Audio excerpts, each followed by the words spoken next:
You cannot serve God and mammon.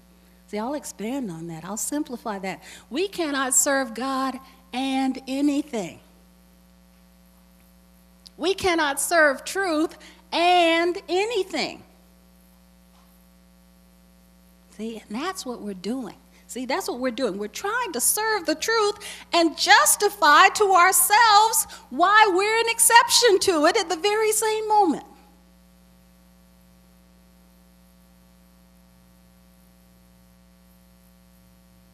Either it's God or it's not. Either it's truth or it's not. No. So No Child Left Behind is telling us that when it comes to the universal promises, and if you want to know what the universal promises are, they're love, light, power, peace, joy, prosperity, freedom, health, wholeness, harmony, wisdom, truth. When it comes to the universal promises, there are no exceptions and there are no exemptions.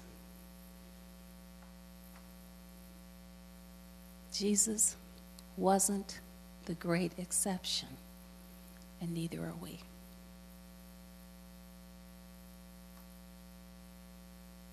I just came back a couple of weeks ago from Chicago. There were some amazing talks in Chicago this year. And Dr. David Alt said something that's very much in line with what I'm talking about this morning. He said, we seem to have an allegiance to pain. He said, but we have to remember, now I want you to hear it in his words. He said, we have to remember that our pain is not special.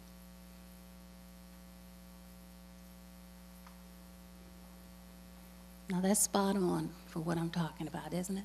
Our pain is not special, because when we make our pain special, we either consciously or unconsciously make ourselves an exception to the truth.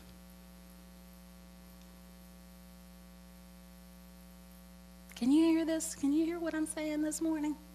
Can you see where you might be doing this in your life right now? Jill said, oh yeah, okay. Okay, so every time we hear the truth and we respond with the words, yes, but, then we're doing it again. We're doing it again. So David Alt said to us, this is a direct quote, he said, the only limitation to our freedom is in holding on to an idea that our pain is special. That somehow I am exempt from the truth. That's all that's holding us back, he said. That the belief that this truth somehow doesn't apply to me. Jesus was not the great exception, and neither are we. Dr. Michael Beckwith was talking about, he gave a great talk, and he was talking about perfection and how thoughts become things. A perfect thought becomes a perfect thing. And he said, if it wasn't perfect, it didn't happen. And I looked at that. It kept me up for 2 nights trying to figure out what was he saying. But I realized I could understand what he was saying, but there was something else coming through me as I was working with it that was even a deeper concept. And I began to realize that if it wasn't the truth, if what happened in our life wasn't based on truth, then it didn't happen. Now, wait a minute, Dar.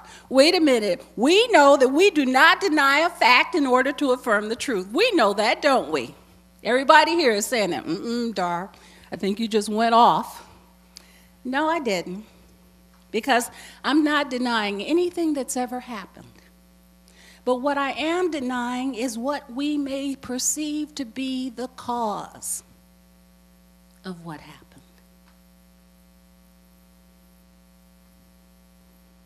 What we may perceive to be the cause of what's taking place in our life right now. If the experience that you had or that you're having right now is not based on the absolute truth, then what you think happened or what you think is happening is not what's happening. Isn't this good? This is some good stuff. I've been working on this for a month.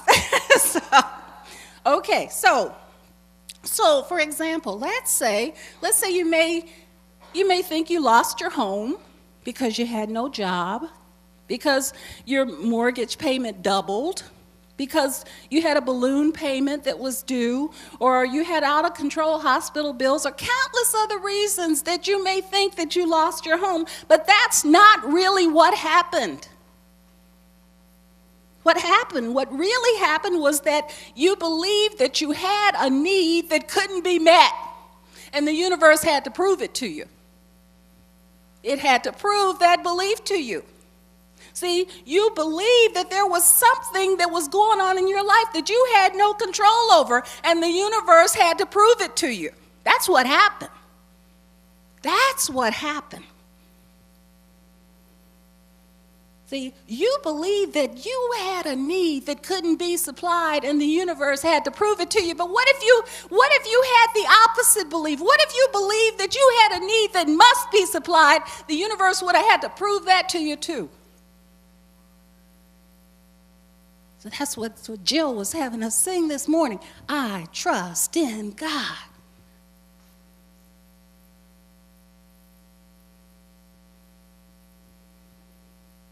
So you may think that a family member or a friend or somebody died of cancer or AIDS. That this is a illness that there's no cure for, and there was just no hope for them. Now, they may have left this earth experience with cancer or AIDS. They didn't die of it. That's not what happened. What happened was there was a belief that there was something going on in their bodies that was greater than their being. And the universe proved it to them. There was something going on in their body that was out of their control, another belief, and the universe proved it to them. Something going on in their body that they had no dominion over, and yes, the universe proved it to them, because that's what it does. It supports us.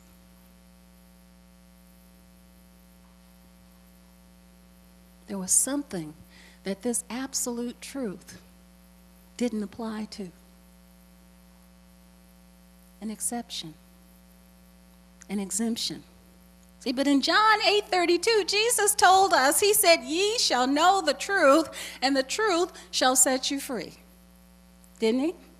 Okay, but he didn't say, provided you don't have cancer.